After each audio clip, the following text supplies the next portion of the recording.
Controversias. Mormonas.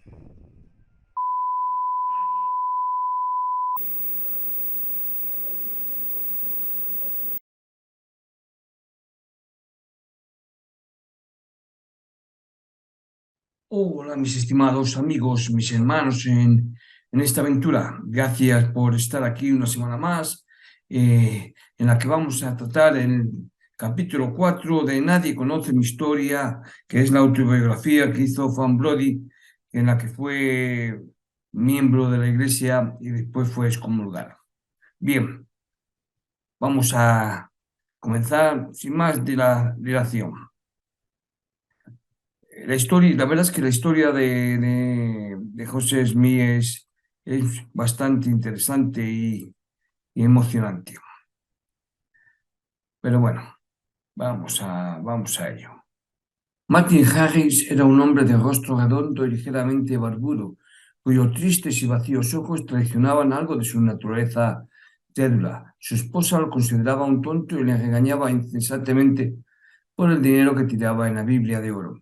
Aunque apoyaba a José con obstinación, las críticas de ella le hicieron dudar sobre la financiación de la publicación del libro hasta que examinó las planchas por sí mismo. Las había levantado muchas veces en su cofre de tablilla, estimando su peso en 18 o 23 kilos, pero esto solo había despertado su curiosidad. Cuando José se negó a abrir el cofre, Harris insistió en ver al menos una copia de los caracteres grabados. Los llevaría a la ciudad de Nueva York, dijo, a los hombres más eruditos del país. Si pudiera obtener sus testimonios de que los caracteres eran verdaderamente hebreos, crearían una gran sensación. Pero los caracteres no eran hebreos, explicó José, eran un egipcio alterado o reformado.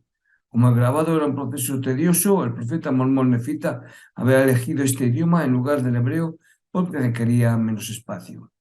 La elección del egipcio para el lenguaje de las planchas fue claramente el fruto de la lectura de José. Smith había descrito las inscripciones indias como registros jeroglíficos y pinturas, y el One Sentinel, el 1 de junio de 1827, había publicado un relato del descubrimiento de un manuscrito mexicano en jeroglífico, lo que se consideraba una prueba de que originalmente los mexicanos y los egipcios tenían interrelaciones y tenían el mismo sistema de mitología. En esta época se creía que el idioma egipcio era indescifrable, ya que no fue hasta 1837 que la gramática elaborada a partir de la piedra Rosetta, la estáis viendo ahí en la piedra Rosetta ahí en la imagen, ¿de acuerdo? Por, por el erudito francés Champollion. Y vamos a ver si la foto de este hombre, aquí está. Este fue el erudito que tradujo la piedra de Rosetta. Vale, continuemos. Es decir, entonces estaba diciendo, por el erudito francés Champollion, se publicó por primera vez en Inglaterra, por lo tanto, no era probable que ningún erudito responsabilizara a José de la exactitud de sus caracteres egipcios, especialmente porque estaban reformados. Eventualmente cedió a las súplicas de su secretario y le proporcionó una hoja de caracteres. El primer erudito que Harry visitó fue Samuel L. Mitchell. Samuel Mitchell es el que veis aquí a la derecha. Es decir, y este es Samuel Mitchell. Y este es el Atom, que es el que vamos a hablar después. Bueno, como estaba diciendo, es decir, el primer erudito que Harry visitó fue Samuel L. Mitchell, vicepresidente de Rutgers Medical College, conocido en el país como una enciclopedia viviente. Si Harris esperaba impresionar a alguien con pruebas documentales de que los indios eran hermanos de los judíos, difícilmente podía haber seleccionado a un erudito menos comprensivo. porque Mitchell fue uno de los pocos anticuarios de su época que creía en la teoría ahora establecida de que los indios se habían originado en el oeste de Asia. Esta teoría ya tenía una voluminosa, aunque recóndita, literatura que la apoyaba. Pero incluso en el siglo XIX, la civilización mongola era demasiado remota para la mayoría de los americanos como para que la idea fuera ampliamente aceptada. Los yanquis solo conocían el estereotipo del mandarín chino, de ojos almendrados, piel amarilla, vestido con sedas bordadas, una figura que no se parecía en nada a la del indio de color cobre vestido con piel de ciervo y sucio que amenazaba a los puestos avanzados a lo largo de la frontera. Aunque Mitchell no le dio ninguna satisfacción a Harris, lo dirigió a Charles Atton, de cual os he hablado hace un momento. Es decir, es el que está al otro lado. Bueno, voy a poneros una foto más para que diferenciéis a Atton de Mitchell. Este es Atton. Vale, prosigamos.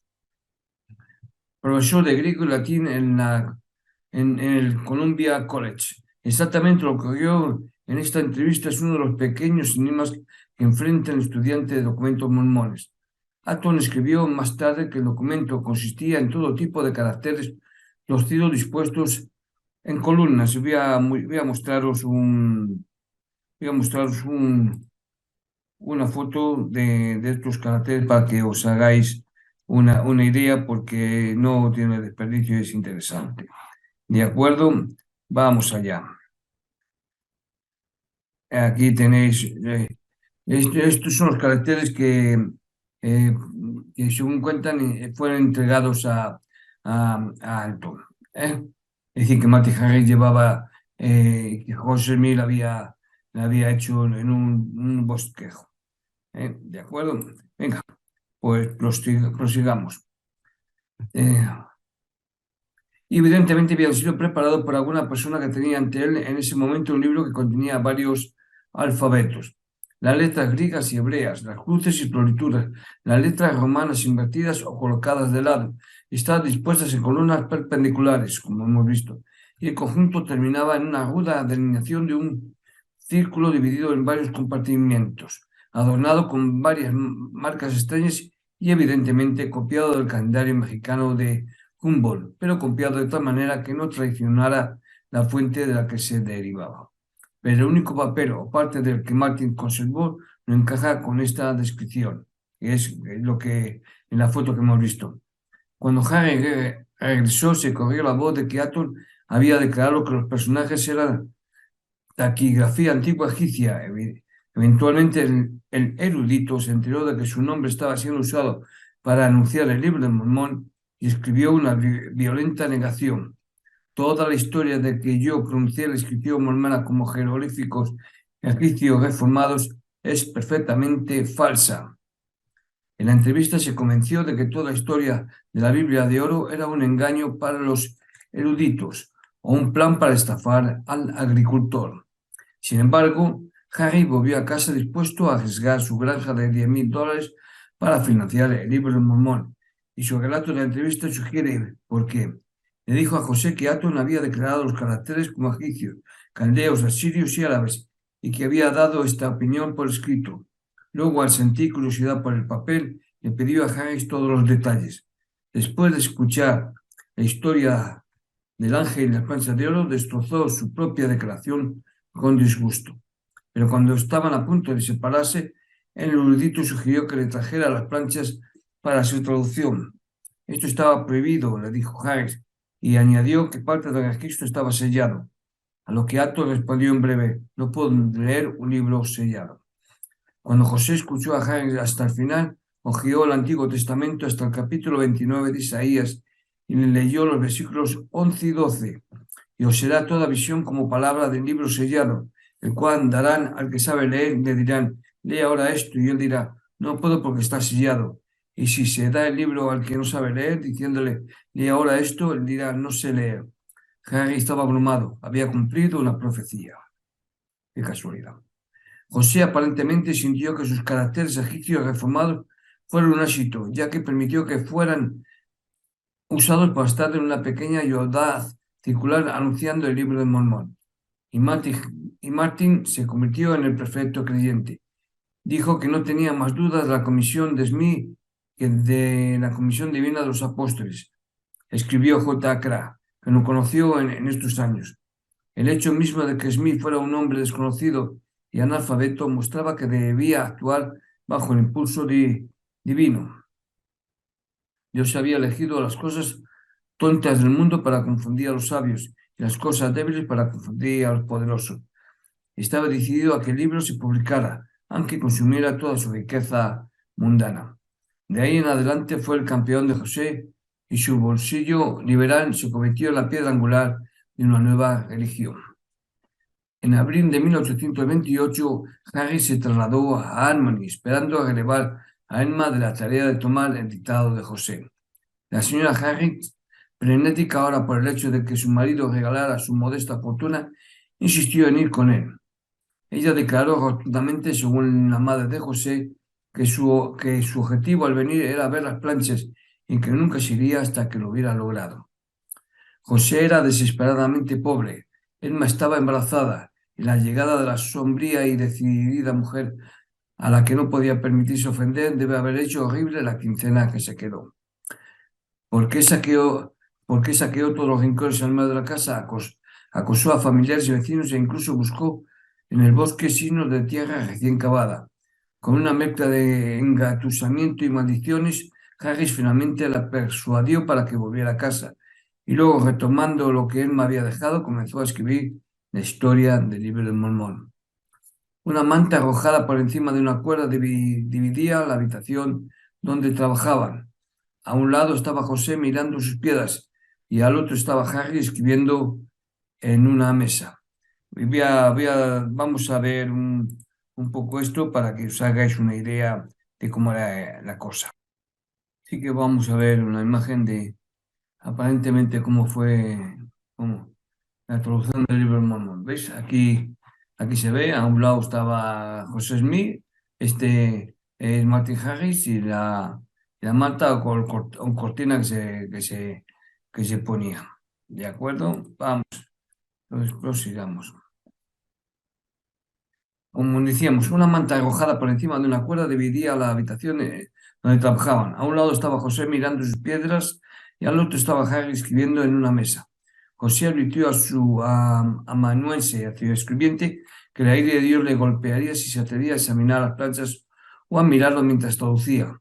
Harry nunca traicionó su confianza, aunque una vez admitió que trató de engañar a José sustituyendo una piedra ordinaria por la piedra de evidencia. Trabajaron juntos durante 2 meses. El progreso fue dolorosamente lento, menos de 2 páginas al día, ya que durante este periodo solo se completaron 116 páginas de aproximadamente 43 por 35 centímetros, incluido lo que Emma había escrito durante el invierno. A pesar de su facilidad en la sociedad de debate local, José aún no había aprendido a escribir. Además, sus frases tenían que ser compuestas correctamente, ya que Harris creía que la traducción era automática y la revisión era, por lo tanto, impensable. Pero ninguno de los secretarios de José conocía los rudimentos de la puntuación y cuando el manuscrito finalmente se imprimió apenas había una letra mayúscula, una coma o un punto en el conjunto. Los tipógrafos separaron las cláusulas como consideraron oportuno con el resultado de que las primeras 200 frases 140 empezaban con I. A mediados de junio, Harry se cansó de tomar dictados y rogó que se llevara las primeras 116 páginas del manuscrito a Palmira para enseñárselas a su esposa. Esto al principio José lo prohibió rotundamente, pero a medida que se acercaba el confinamiento de Emma, se volvió menos inflexible y finalmente cedió. Fue un grave error estratégico, ya que Lucy Harris robó rápidamente el manuscrito de su marido y ni las súplicas ni los golpes pudieron hacerla divulgar su escondite. Durante algunas semanas José estuvo demasiado preocupado para preguntarse por qué Harris no regresaba. El hijo de Alma murió al nacer. Durante los 15 días posteriores José estaba desesperado por perder también a su esposa. Con la recuperación de ella, sin embargo, comenzó a sentirse inquieto por el largo retraso de Martin. Elma, que ya había llegado a aceptar el libro de Mormón con plena fe y estaba ansiosa porque se publicara, le rogó que volviera a Manchester para recuperar el precioso documento. Lucy Smith escribió que cuando José se enfrentó a su escribiente, Martin Harris confesó su locura, gritado con amargo remordimiento: «He perdido mi alma, he perdido mi alma». «Oh, Dios mío», gritó José, «todo está perdido. ¿Qué debo hacer?». Lloró y gimió y caminó por el suelo continuamente, y después de un rato le dijo a Harris que volviera y buscara una vez más. «No», respondió, «todo es en vano, porque he arrancado camas y almohadas y sé que no está ahí». «Entonces debo volver con mi esposa con un cuento como este», gritó José. «No me atrevo a hacerlo, no sea que deba matarla de inmediato. ¿Y cómo me presentaré ante el Señor? ¿De qué reprimenda no seré digno ante el ángel del Altísimo?». Desesperado se dio cuenta de que era imposible parar y reproducir la historia exactamente y que volverla a dictar sería invitar a comparaciones devastadoras. La esposa de Harry lo provocaba. Si esta es una comunicación divina, el mismo ser que te la reveló puede reemplazarla fácilmente. Es lo típico y lo normal de pensar. Al parecer, ella había destruido el manuscrito, ya que nunca ha reaparecido. Pero durante semanas José se retorció de reproches por su insensatez. Admití que toda la historia de las planchas de oro era un mero producto de sus sueños, sería destruir la fe de Elma en él para siempre. Significaría el fin del patrocinio de Harris y el desprecio imperecedero de su suegro, del que probablemente tenía que depender para vivir. La familia de su padre contaba con la venta del libro de Mormón para evitar la ejecución de la hipoteca de su granja, ya que no tenían dinero para el pago final. Un abandono de la fantasía que él había creado era imposible. En algún momento de julio vio la solución, al igual que Jemina Wilkinson, vamos a ver una foto de esta persona. Aquí os muestro una imagen de Jemina Wilkinson. Esta es Jemina Wilkinson. ¿De acuerdo? Como decía, al igual que Jemina Wilkinson, simplemente le pedía al Señor una revelación que lo liberara de sus dificultades, por lo cual miró en el Urim y Tumim. Él recibió dos largas comunicaciones que decían en parte: las obras, los designios, los propósitos de Dios no se pueden frustrar, ni tampoco pueden reducirse a la nada, porque Dios no camina por senderos torcidos. Recuerda que no es la obra de Dios la que se frustra, sino la obra de los hombres. Y aquí tú eres José y fuiste elegido para hacer la obra del Señor, pero caerás a causa de tu transgresión si no estás prevenido. Sin embargo, mi obra avanzará. Las revelaciones prohibieron entonces a José volver a traducir la primera parte de las planchas porque el diablo quería frustrar la publicación del libro y se encargaría de que la versión robada se publicara en forma alterada. Sin embargo, en su ilimitada sabiduría, el Señor había previsto esta contingencia y había proporcionado un conjunto de pequeñas planchas llamadas las planchas de Nefi, que cubrían exactamente el mismo periodo de la historia india que el manuscrito perdido. ¿Casualidades? Vosotros veréis. Este registro era principalmente historia religiosa, en contraste con la primera versión que había sido en gran parte política. Una vez que lo había traducido, podía volver a las antiguas planchas y continuar presumiblemente desde la página 117. Aunque pueda que no haya sentido su significado, las primeras revelaciones de José marcaron un punto de inflexión en su vida, porque cambiaron el libro Mormón de lo que podía haber sido una mera especulación ingeniosa a un libro genuinamente religioso. Martin Harris, que nunca había dejado de considerar el registro de libro como una obra maravillosa y un prodigio, aceptó las revelaciones y su fe pudo haber hecho que José se diera cuenta de lo que antes había percibido débilmente, que tenía a su alcance los comienzos de una iglesia. En adelante Dios estaba intrínsecamente ligado al libro, y para cuando se terminó, 11 meses después, los planes para la organización de esta iglesia ya se estaban cristalizando en la mente de José. Su audaz prefacio, usado solo en la primera edición, fue diseñado para frustrar cualquier intento de Lucy Harris de usar el manuscrito robado. Demostró que para el verano de 1829 su asociación con el Señor ya era definitiva. Bien, y voy a leeros lo que vamos a ver, porque yo considero que es importante, que es el prefacio este que solo estaba en la primera edición.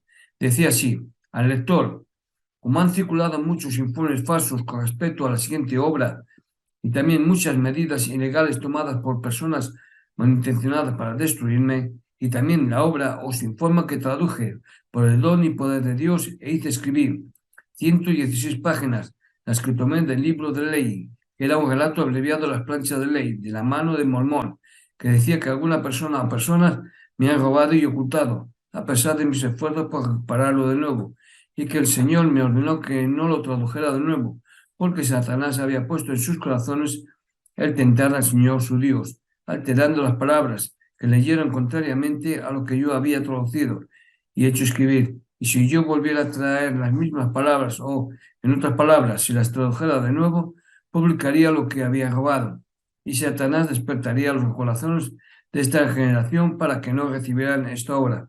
Pero aquí el que el Señor me dijo: no permitiré que Satanás cumpla su malvado designio en esta cosa. Por lo tanto, traduciréis de las planchas de Nefi hasta que lleguéis a lo que habéis traducido, que habéis retenido, y aquí que lo publicaréis como el registro de Nefi.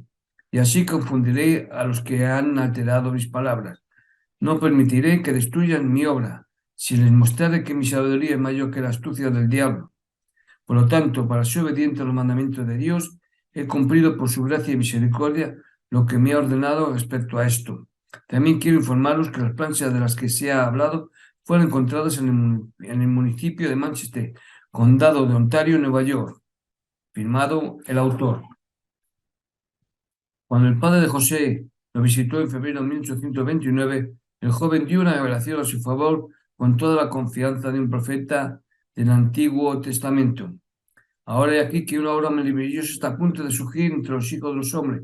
Por tanto, vosotros que os embarcáis en el servicio de Dios, servidle con todo vuestro corazón, fuerza, mente y vigor, para que podáis permanecer irreprochables ante Dios en el último día.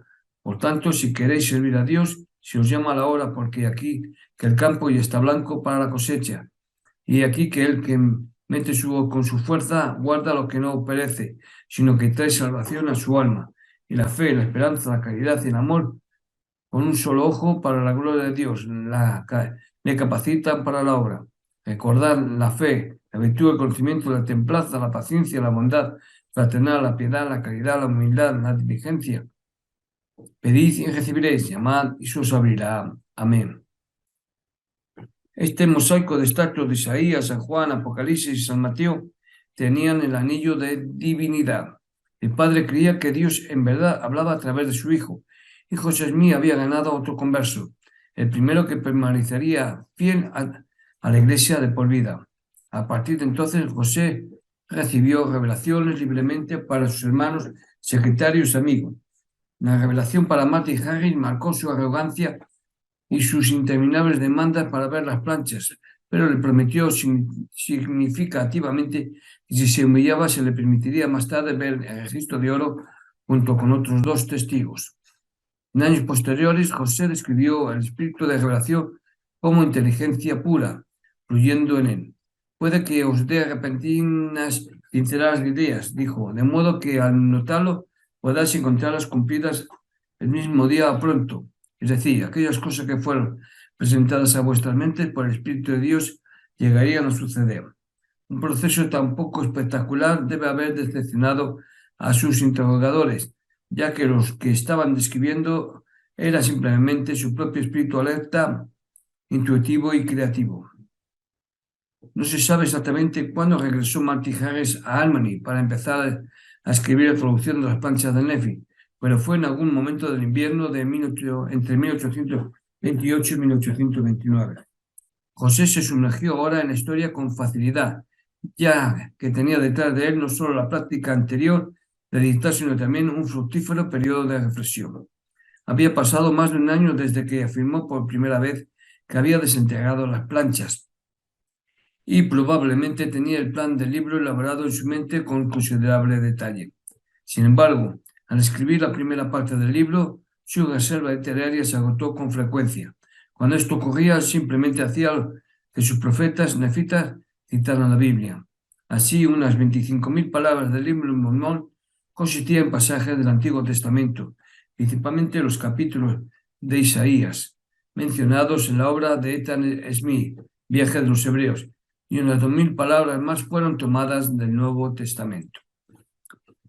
José hizo pequeños cambios en estos extractos bíblicos, ya que parece que se le ocurrió que los lectores se preguntarían cómo un antiguo profeta americano podía usar el texto exacto de la Biblia de rey Jacobo, pero tuvo cuidado de modificar principalmente las interpolaciones en cursiva insertadas por eufonía y claridad por los eruditos del rey Jacobo.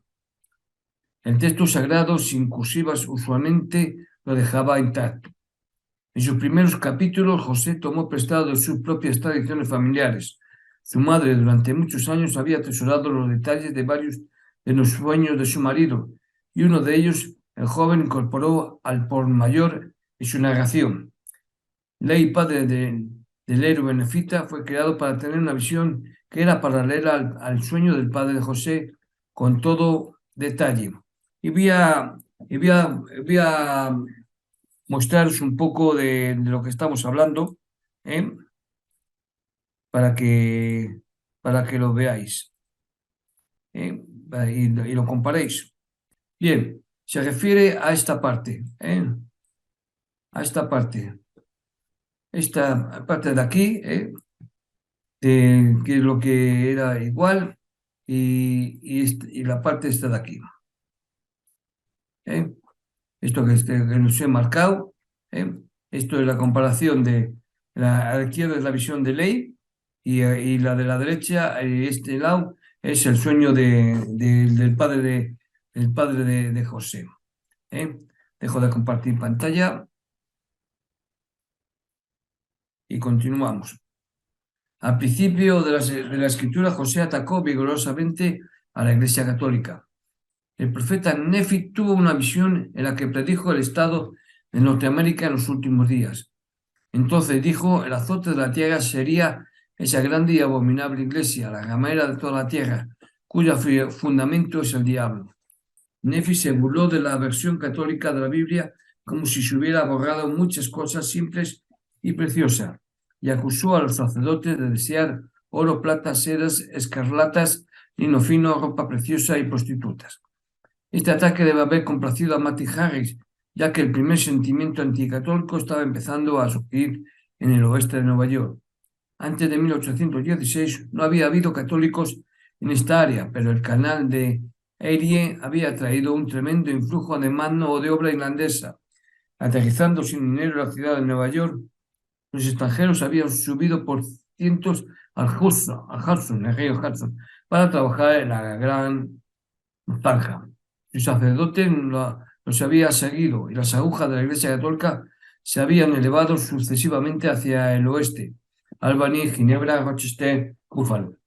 Pasarían algunos años antes de que el frenesí activista que llevó a la quema de conventos en Nueva York y Boston llegara a su punto máximo, pero ya en 1828, Josiah Priest, publicando en Albany, llamaba a la Iglesia Católica Babilonia la Grande.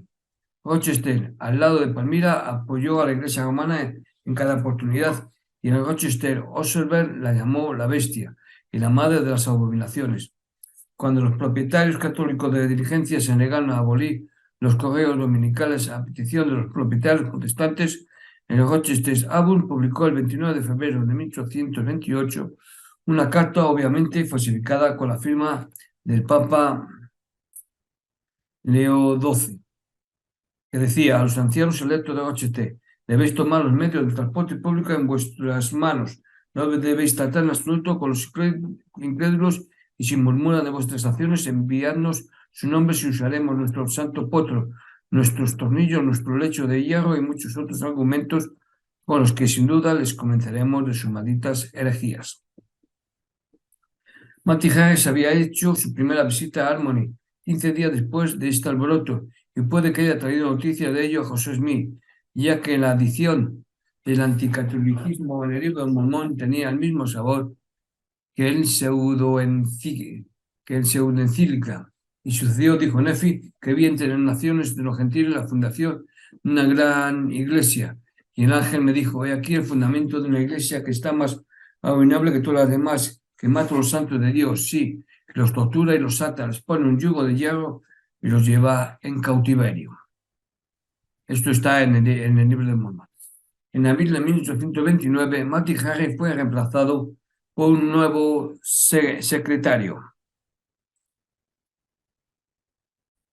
Voy a mostraros una foto más reciente, vamos, de Oliverio Calderín. ¿De acuerdo? Este es Oliverio Calderín, para que os hagáis una idea de cómo era este personaje en cuestión. Bien. Se trataba de Oliverio Calderín, un joven maestro de escuela de Palmira que había estado hospedado con la familia Smith. Vino a Albany con el hermano menor de José, Samuel, que llevaba la melancólica noticia de que José Senici, el padre de José Smith, y Lucy Smith Lucy Smith habían sido expulsados de su casa y granja, obligados a mudarse con Jairo. Es decir, los padres de José habían sido expulsados. La noticia picó a José con una furia e impaciencia. Sabía que debía terminar el libro de Mormón lo más rápido posible. Candely se había sentido atraído por la calidad, amabilidad de la familia Smith y las ricas historias dramáticas de Lucy sobre la Biblia dorada ya lo habían convertido. José vio inmediatamente su superioridad sobre Martin Harris. El maestro de escuela, un joven amable y sin humor, con poca educación pero con cierto talento para la escritura, tenía 22 años, un año menos que José. Se dejó llevar tanto por la atractiva confianza de José en las estupendas implicaciones de su registro de oro, por lo que empezó a tomar dictados de inmediato. Estos días nunca serán olvidados, escribió Calderín más tarde. Sentarse bajo el sonido de una voz dictada por la inspiración del cielo despertó la mayor gratitud de este pecho, pero admitió en otra ocasión que a veces tenía temporadas de escepticismos en las que me preguntaba seriamente si el profeta y yo éramos hombres sensatos, cuando traducíamos de las planchas con el Urim y Tumim y sin las planchas a la vista en absoluto. David Whitman, un joven granjero de Fayette, Nueva York, y un amigo de Candlin, les hizo una visita y observó el proceso de traducción con gran asombro. Vamos a ver una foto de este hombre.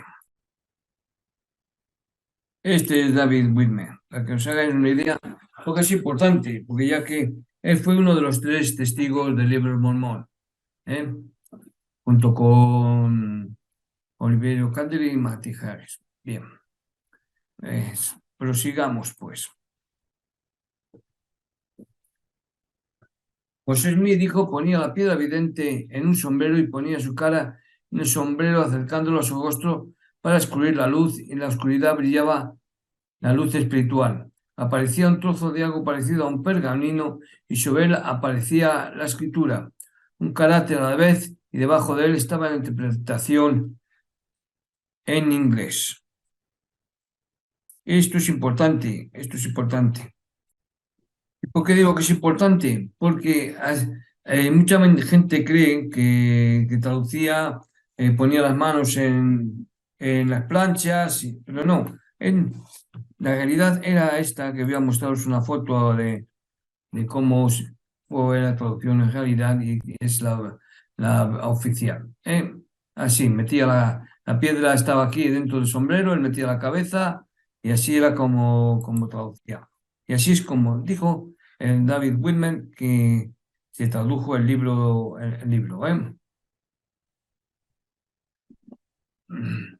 El hermano José le leía en inglés a Oliver Cowdery, que era su escriba principal, y cuando estaba escrito y se repetía al hermano José para ver si era correcto, desaparecía y aparecía otro carácter con la interpretación. Así el libro de Mormón fue traducido por el don y el poder de Dios, y no por ningún poder del hombre. Con todos los aparatos mágicos a disposición de José, el trabajo progresó de manera tan desigual como con el novelista común. A veces, escribió David Whitman, cuando el hermano José intentaba traducir, miraba el sombrero en el que se colocaba la piedra, descubría que estaba ciego espiritualmente y no podía traducir. Nos dijo que su mente se centraba demasiado en las cosas terrenales y que varias causas le hacían incapaz de proceder con la traducción. Cuando en esta condición salía a rezar y cuando se hacía suficientemente humilde ante Dios, podía entonces proceder con la traducción. Martin Harris declaró que cuando José se cansaba de traducir, salía y se ejercitaba tirando piedras al río. Comparado con el ritmo del caracol con el que se habían escrito las 116 páginas perdidas, la velocidad con la que José dictaba a la Caldery era fenomenal. Comenzaron a trabajar juntos el 7 de abril de 1829 y en el manuscrito de 275.000 palabras se terminó la primera semana de julio. Los mormones han mantenido que el volumen fue escrito en 75 días hábiles. Esto significaría un promedio de 3.700 palabras al día, si se incluyen las 27.000 palabras que citó directamente de la Biblia. Este logro, se ha dicho, fue mucho más allá de su capacidad natural para conseguirlo.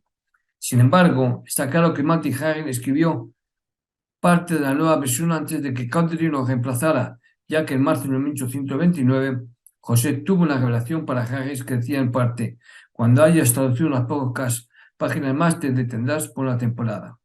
Harris pudo haber estado tomando el dictado hasta 4 meses y en años posteriores afirmó que había sido escribiente durante casi un tercio del libro del Mormón publicado. El hecho de que las primeras páginas de ambos manuscritos estén en la mano de Caldery puede indicar simplemente que copió el texto de Harris. Perdón. No hay duda, sin embargo, de que José había desarrollado una notable facilidad para el dictado. La velocidad no estaba más allá de su habilidad natural, era una prueba de su habilidad. Despreciar su talento creativo es hacerle una injusticia tan grande como decir que no tenía educación. Una tesis mormona favorita diseñada para probar la autenticidad del libro. Su talento, es cierto, no era excepcional, ya que su libro carecía de sutileza, ingenio y estilo. Era principalmente un narrador de cuentos y un predicador. Sus personajes eran pálidos, estereotipos sin humor. Los profetas siempre fueron santos, y en 3.000 años de historia no se hizo hablar ni a una sola jamera. Pero empezó el libro con un asesinato de primera clase. Añadió asesinatos y apiló batallas por montones. Pero hubo mucho derramamiento de sangre y matanzas para compensar la falta de alegría de las cosas de la humanidad. Las cosas, bien he dicho. Muchas historias las tomó prestadas de la Biblia. La hija de Jalel, como Salomé, bailó ante un rey y le siguió una decapitación. Aminadí, como Daniel, descifró la escritura en una pared y Alma se cometió a la manera exacta de San Pablo. Las hijas de los lamanitas fueron secuestradas como las bailarinas de Silo, y Amón, la contraparte americana de David, por falta de un Goliat, mató a 6 ladrones de ovejas con su honda. El libro mejoró en el tiempo a medida que fue escrito. Hubo menos sermones y más aventuras, pero el estilo de la prosa fue desafortunado. Las frases de José estaban sueltas, como los elementos de una lombriz de tierra cortada que se arrastra vivos y enteros. Las innumerables repeticiones que empantanaban la narración fueron las principales responsables de la exclamación de Mark Twain de que el libro era cloroformo en papel. La frase "y sucedió" aparece al menos 2.000 veces. La última mitad del libro, sin embargo, poseía una intensidad dramática totalmente ausente en la primera mitad. Bueno, este Mark Twain es el autor de Tom Sawyer y Huckleberry Finn, entre otros. Mientras que la primera parte no tenía sabor político, excepto por referencias casuales a América como la tierra de la libertad y descripciones de elecciones democráticas entre los nefitas, el resto estaba cargado de un espíritu de cruzada que provenía directamente del mayor misterio del asesinato que jamás haya conmovido el estado de Nueva York. En 1827 no había monárquicos ni dictadores que amenazaran la democracia americana, ni invasores en la frontera. Sin embargo, el país fue tomado por un temor rápidamente extendido de que la república estaba en peligro. El terror comenzó en el oeste de Nueva York en septiembre de 1826, cuando apenas se había concebido el libro Mormón, y se extendió a 8 estados antes de que el libro llegara a la prensa a finales de 1829. En Batavia, en el camino a Buffalo, una imprenta fue quemada y su dueño golpeado por un grupo de hombres enmascarados. En la oficina de prensa había nuevas pruebas de un libro nuevo, una exposición de los ritos y juramentos secretos de la masonería. El actor William Morgan fue secuestrado unos días después y llevado a Canandaigua, a 14,5 kilómetros de la casa de José Smith, para un simulacro de juicio. Voy a mostrar cómo era William Morgan, para que os hagáis una idea. Este es William Morgan, y tiene mucho que ver porque tiene mucho que ver con la historia de José Smith. Y lo vamos a ver a lo largo del estudio de la biografía de Frank Brody. Bueno, dejo de compartir pantalla, vamos a ver. Luego fue llevado en secreto a Fort Niagara, en la frontera canadiense, donde desapareció. 5 prominentes masones de Canandaigua fueron juzgados por su asesinato en enero de 1827. Toda la campiña se mudó para escuchar los procedimientos. Cuando 3 fueron absueltos y los otros 2 recibieron sentencia de menos de un año, el público se sintió engañado. Se celebraron más juicios en febrero y la antimasonería se extendió con cada absolución. Morgan y los masones se convirtieron en el tema de conversación en el campo y la taberna. Suicidios antiguos, enterrados y olvidados por todos, excepto por los forenses que se sentaron sobre ellos. Fueron rastreados en todos sus detalles escabrosos y se encontró que los masones los habían asesinado a todos. Los claros servían como jarras de cerveza en las logias. Las iglesias despidieron a los pastores que no renunciaban a la masonería y a los diáconos que no renunciaban a su membresía se les prohibió el sacramento. Los políticos anti-Jackson vieron en la fiebre creciente la creación de un partido político. Aunque los periódicos de Palmira mantuvieron una cierta objetividad durante un tiempo, esta finalmente se rompió y la logia local se vio obligada a disolverse. En octubre de 1827, un cadáver hinchado fue arrastrado a la orilla del lago Ontario. Apenas se había plantado el césped de la tumba cuando alguien sugirió que el cadáver era de Morgan. Por lo tanto, todo el país, escribió un observador, sonó con la exclamación: «¡Se encontró a Morgan!». La señora Morgan no tenía absolutamente ninguna duda sobre la identidad del cuerpo, creyendo que era el de su marido. Solo quedaba una dificultad, y era una mera nimiedad. No había ni una sola prenda de las ropas encontradas sobre el difunto que perteneciera a Morgan. Como se acercaba una elección, el espectáculo fúnebre se retrasó hasta poco antes de la votación.